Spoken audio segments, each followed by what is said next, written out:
মৌলানা সাদ সাহেব বলছেন নবী গুনাহ করেন।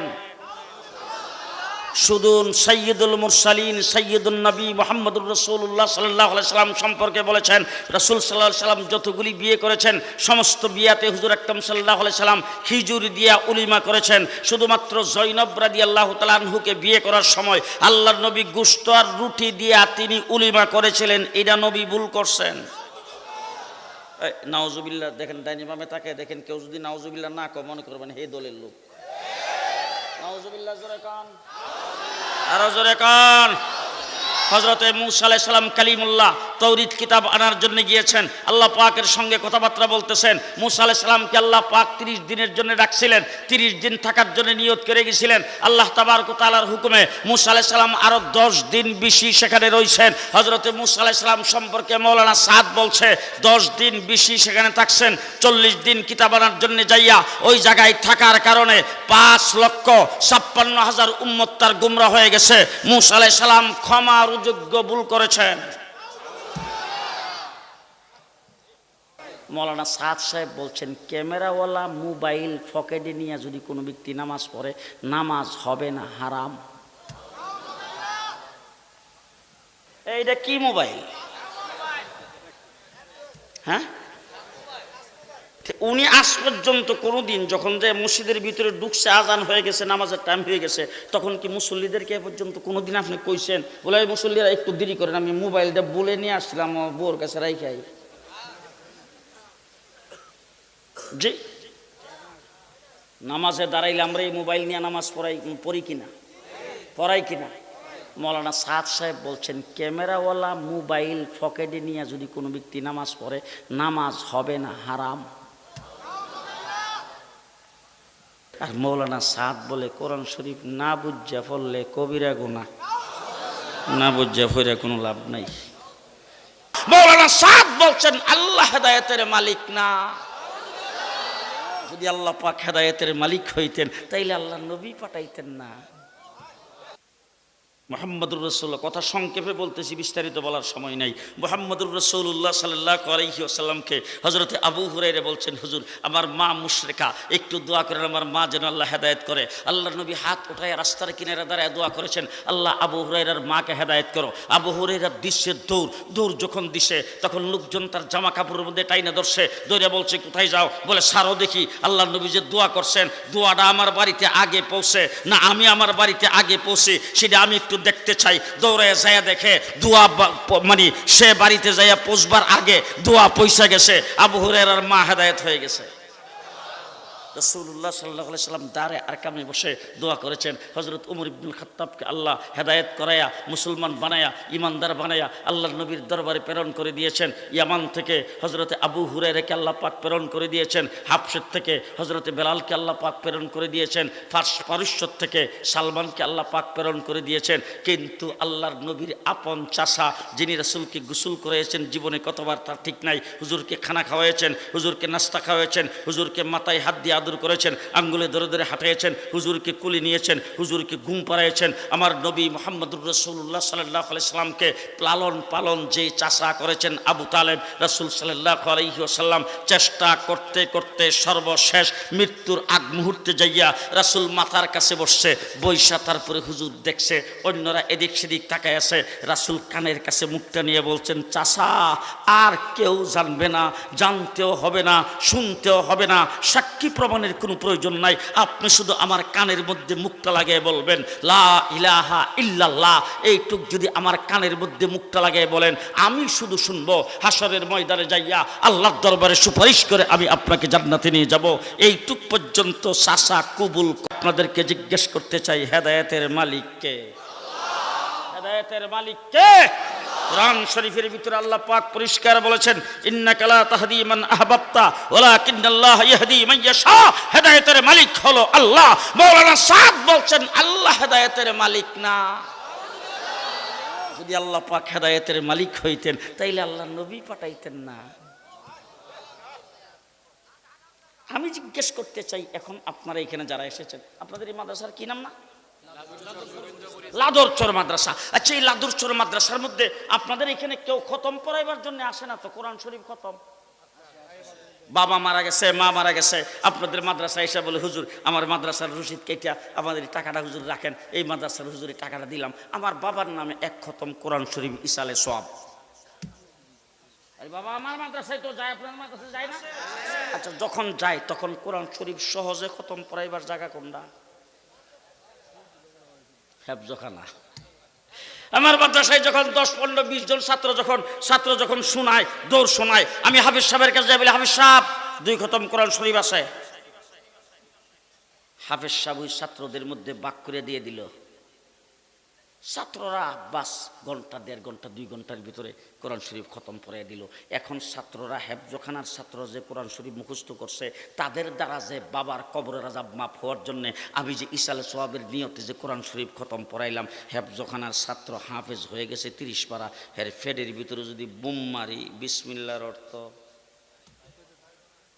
আপনারা ঘুমাইছেন হুজুর, আপনারা কিছু না কইলে হারাতকে মিশা কথা কইতেছি। এর ফেডের ভিতরে বুম মারলে বিসমিল্লাহর অর্থ বাড়িব? কথা বলেন।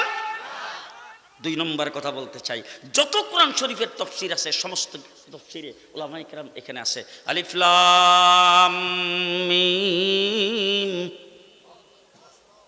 যত কোরআন শরীফের তাফসীর আছে সমস্ত তাফসীরের মধ্যে তাফসীরের কিতাবে লেখছে আল্লাহু আলাম। এর অর্থ কি?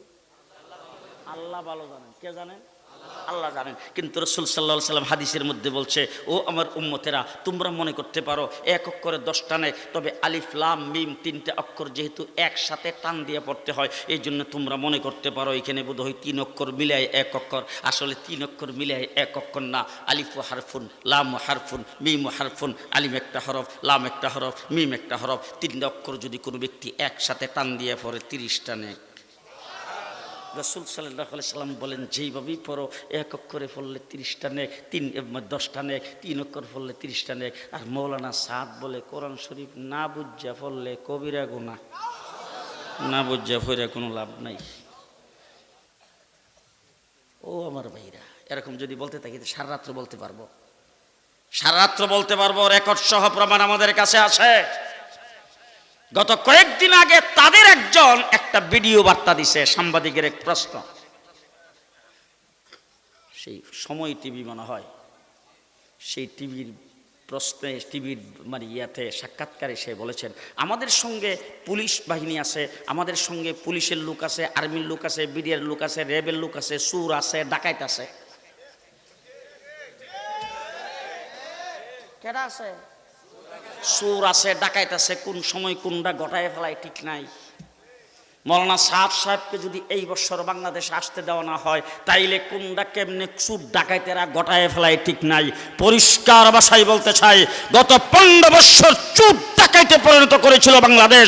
তাকে যেমন লাঠি ডান্ডার বাড়ি দিয়ে বাংলাদেশ থেকে পেছনের দরজা দিয়ে বের করে দিয়েছি, তেমনি করে সাহেবকে বাংলার বাড়িতে পা রাখতে দেবে না বাংলাদেশের ধর্মপ্রাণ।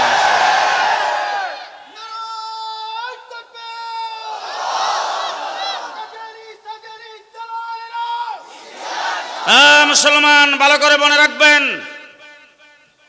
2016-17 সালে আল্লামা আহমদ শফির নেতৃত্বে বাংলাদেশের সমস্ত উলামায়ে কেরাম একত্রিত হয়ে ফতোয়া দিয়েছেন, মৌলানা সাদ সাহেব গুমরাহ এবং তার অনুসারী যারা তারাও গুমরাহ।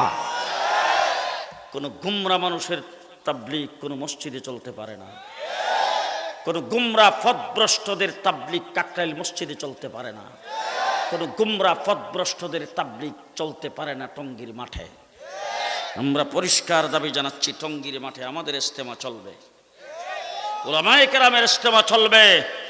যারা পথভ্রষ্ট গুমরাহ তাদের ইজতেমা চলবে না। টঙ্গীর ইজতেমার মাঠ আল্লাহর ওলিদের মাঠ। পৃথিবী বিখ্যাত ওলি আব্দুল গাউস কুতুব সেখানে আগমন করেছেন। সেই মাঠকে যারা রক্তে রঞ্জিত করেছেন, সেই মাঠে যারা রক্ত ঝরিয়েছেন, তারা সেই মাঠের মধ্যে ইজতেমা করার অধিকার রাখে না।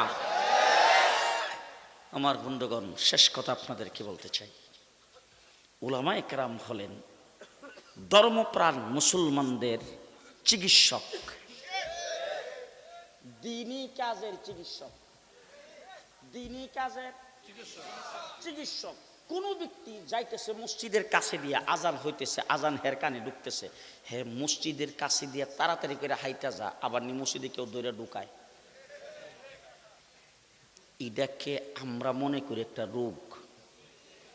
এই রোগের চিকিৎসা ডাক্তার করব তো? জি, এই রোগের চিকিৎসা করবে উলামায়ে কেরাম। উলামায়ে কেরাম হলেন চিকিৎসক, ঠিক না বে ঠিক? খুব ভালো করে মনে রাখেন, হাসপাতালে দুইটা গ্রুপের দ্বারা হাসপাতাল চলে, একটা হলো ডাক্তার আর একটা হলো নার্স। একটা ডাক্তার আর একটা নার্স। ডাক্তারদের কাজ হলো রোগী দেখে রোগ নির্ণয় করে, সেই অনুযায়ী ঔষধ সিলেকশন করে প্রেসক্রিপশন করা। ভালো করে বুঝেন, ডাক্তারের কাজ হলো রোগী দেখে রোগ নির্ণয় করে, সেই রোগের ওষুধ সিলেকশন করে প্রেসক্রিপশন করা। নার্সের দায়িত্ব হলো ডাক্তারের দেওয়া প্রেসক্রিপশন মোতাবেক রোগীকে সেবা দেওয়া। কথা কি বুঝাইতে পারলাম? এবার আপনাদেরকে প্রশ্ন করতে চাই, কতদিন পর্যন্ত একটা নার্স নার্সিং সেবা দিলে ডাক্তার হয়? বলেন বলেন, কতদিন পর্যন্ত একজন নার্স নার্সিং সেবা দিলে ডাক্তার হবে? বলেন। 50,000 বছর যদি একজন নার্স নার্সিং সেবা দেয়, সে যেমন ডাক্তার হবে না, ঠিক তেমনি করে ওয়াসিফ সাহেবের মতো ইঞ্জিনিয়ার হোক, ডাক্তার হোক, প্রফেসর হোক, ব্যারিস্টার হোক, হাজার হাজার বছর গাঁটটি নিয়ে তাবলীগে চিল্লা দিলেও আলেম হবে না। কথা কি মনে থাকবে? আলেম উলামায়ে কেরাম হলো দ্বীনের রাহবর। তাবলীগের রাহবরি করবে কে? আরো জোরে। আমরা এদেরকে যদি জিজ্ঞেস করেন, এরা বলবে আমরা লগেও আলেম আছে, আমরা লগেও আলেম আছে। আর আমরা বলি আমরা আলেমদের সাথে আছি। আপনারা কোন গ্রুপ? বলেন বলেন বলেন বলেন। আমরা আলেমদের সাথে। কাটা কাটা দেখে হাত উঠান তো। থাকবেন তো আলেমদের সাথে? আল্লাহ কবুল মঞ্জুর করুক। সবাই বলেন আমিন। আরো জোরে বলেন আমিন। আল্লাহ এই মাহফিলকে কবুল করুক, এই মাদ্রাসাকে কবুল করুক। কিয়ামত পর্যন্ত সময়ের জন্য আল্লাহ পাক এই মাদ্রাসাকে দ্বীনের মারকাজ বানিয়ে দেয়। আলহামদুলিল্লাহ রাব্বিল আলামিন।